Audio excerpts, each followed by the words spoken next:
Hello YouTube and welcome back to another Dare to Game video. Today we're playing Elden Ring and we're doing another weapon video. Today is top 5 best curved greatswords and where to find them. So we're going to go through all the stats, I'll show you any special attacks, and I'll do a combat demonstration, and I'll also show you exactly where to find these bad boys. So we're going to be ranking these based on my objective system, which is having all of my stats maxed out and also all the weapons fully upgraded, so that way all of them are equally being tested against each other. So with that in mind, if you like this video or you find yourself enjoying it along the way, be sure to like it and of course subscribe to the channel for this type of content because there's going to be a lot more in the future. So let's just dive on in and start off with number 5. So at number 5 we have the Omen Cleaver, which is this large weapon you can see I have strung over my shoulder. It's got a pretty standard design, just a big old chop and curved weapon, nothing too special there. I actually kind of like it. As far as stats are concerned, we have a max attack power of 880 and an average guarded damage negation of 39.8. It doesn't have any passive effects, but it does have a special, I guess you could call it magical spinning slash power for the two-handed effect, so it does have some cool stuff there. As far as attributes required, it's strength of 19 and dexterity of 16, so decently high, especially starting out, but not too unattainable for most people. As far as getting this weapon, you're going to have to make your way to Stormvale Castle, so you can see here's Limgrave. This is one of the first locations you're most likely going to come to. You just make your way up the Storm Hill, go through Castleward Tunnel, and make your way up through the main gate, and then the closest fast travel point is going to be the lift side chamber, so you make your way up to this area, and then out in the courtyard, there will be a Omen Ogre enemy sitting right down there, so you can see him below me. He respawns, and the first time you kill him, he should drop this sword, so the Omen Cleaver, at least that's how it worked for me, was the very first time I killed him, he dropped this, so I can't verify whether or not it changes likelihood after that,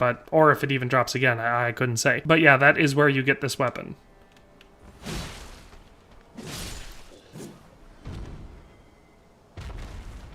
Well, he didn't drop it again. So, that is where you get the Omen Cleaver. Again, pretty dang good weapon. As far as the combat demonstration goes, it's going to be decently standard-looking attacks, just with quite a bit of power. So the light attack you can see, especially from the stealth there where we're moving, does a full spinning attack. And then the heavy attack is an even heavier one. Of course, I missed with it. I was just saying, stop walking away from me. All right. And then the special attack, the two-handed attack for this, is what makes all of these swords so much fun to use. Gives you that whirlwind spinning attack.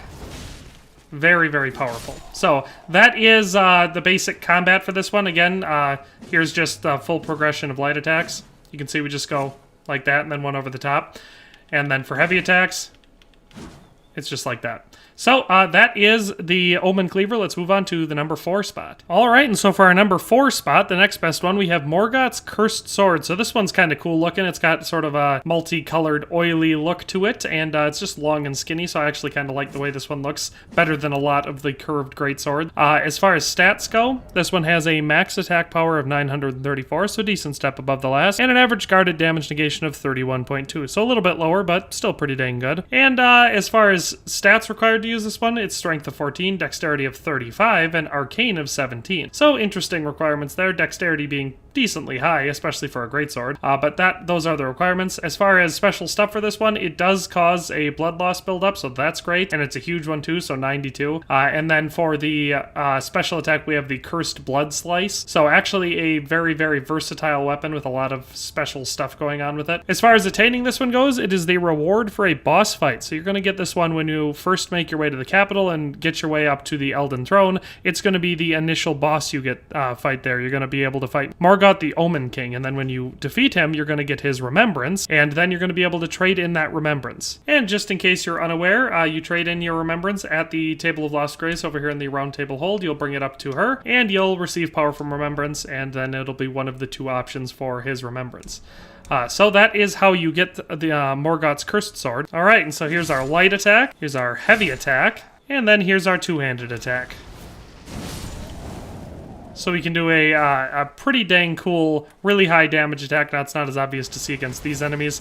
Neither is the blood loss buildup, but a very, very effective weapon, a very cool special attack. Definitely a excellent choice for a lot of people. I definitely love this weapon. All right, and so at our middle spot for number 3, we have the Onyx Lord's Greatsword. One of my personal favorites. I really like the way this one looks. It's got that really, really nice all brass look to it, or bronze look, you could say. A pretty standard design other than that, just a big old way too big a club of a weapon that they make kind of look like a sword. So as far as stats on this one are concerned, we have a maximum attack power of 1,039, so again, a decent chunk, over 100 points better than the last one. An average guarded damage negation of 34.5, so decently good. And then some other stuff. So as far as attributes required to use this one, strength of 20, dexterity of 16, and intelligence of 16. And we don't have any passive effects on it. You could, of course, add one, but we don't have any just getting it. And then, of course, our special attack being the Onyx Lord's Repulsion. So as far as where to get this one, you actually have to be over here by the capital region. You're going to want to come to the Outer Wall Phantom Tree, and then instead of going up as if you were going to go into the capital, you're going to come down this way, and then you're going to split off, come down somewhere along here. You're able to get down into the bottom here because otherwise it's a big old cliff, and you get to the sealed tunnel. So you can see here's the entrance to the sealed tunnel. And in this tunnel, the boss is going to be the Onyx Lord, and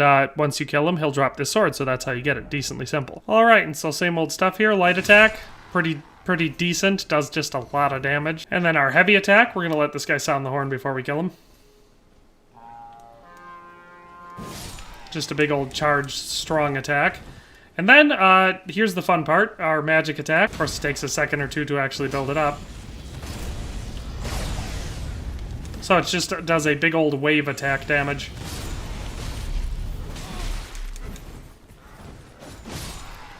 Honestly, a really decent weapon. Again, you're just going to have a lot of that standard physical damage that I love so much in my weapons. Of course, like I said, you can obviously add any sort of a passive thing that you want, going with Ashes of War.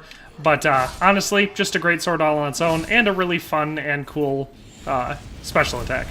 So that is number 3, the Onyx Lord's Greatsword. Let's move on to number 2. All right, and so for our number 2, we have the Bloodhound's Fang, and this one might actually be my overall favorite on the list, just as a combination of looks, abilities, and obviously performance. It's a pretty standard looking one. Again, we're going to be a little bit thinner, making it better in my opinion, because it's not just a big old club, it actually kind of looks like a sword. And we've got a lot of decent curvature to it, so it looks pretty dang cool, I think. Goes really well with a lot of outfits. But that's the appearance. As far as the stats for this one go, we have a max attack power of 1,044, so just a bit higher than the last one. And we have an average guarded damage negation of 38.7, so actually decently higher than the last one for that. As far as attributes required to use this one, it's actually not that high, only 18 strength and 17 dexterity, so pretty attainable, I would say. As far as passive effects, this one comes with blood loss buildup of 55, so not quite as good as Morgott's sword, but still pretty dang good, especially considering how good the sword is outside of that. And then we also have the special power of Bloodhound's Finesse. So to get this one, you actually have to make your way over,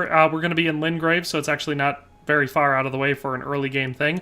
Make your way to the Ogheel Lake South Grace site, and then come up to the Forlorn Hound Evergoal. And if you've never done one of these, it's just an optional boss fight that you can do. You go into the center. Sometimes you have to use a Stone Sword key. Sometimes there's a riddle. A lot of times you just go into the center and choose to enter the Evergoal, and then you go down there and it's a boss fight. Once you've killed Bloodhound Knight Darwill, who is inside there, he will drop the sword, and that's how you get it. So it's actually a pretty straightforward process. It's not a very hard boss fight. I mean, it's a boss fight in a From Software game, so it's got its moments, but as far as ones in the game go, it's not a very difficult one. And that's how you get this sword. And for combat, like I said, obviously you're going to have that passive effect of the blood loss buildup, which is always nice, especially if you're fighting, you know, stronger creatures. But just fighting people like this, you're probably not going to notice it because you're just going to kill them in one hit. So light attack and heavy attack are standard. Again, it's the two-handed attack that I find to be very, very fun with this one, and obviously very, very effective. So it's great. I love using the two-handed ability for this one in groups, so when you got a bunch of enemies all clustered together, because it does a tremendous amount of damage to all of them. You can see we're hitting high 1400s on this. Definitely a power attack.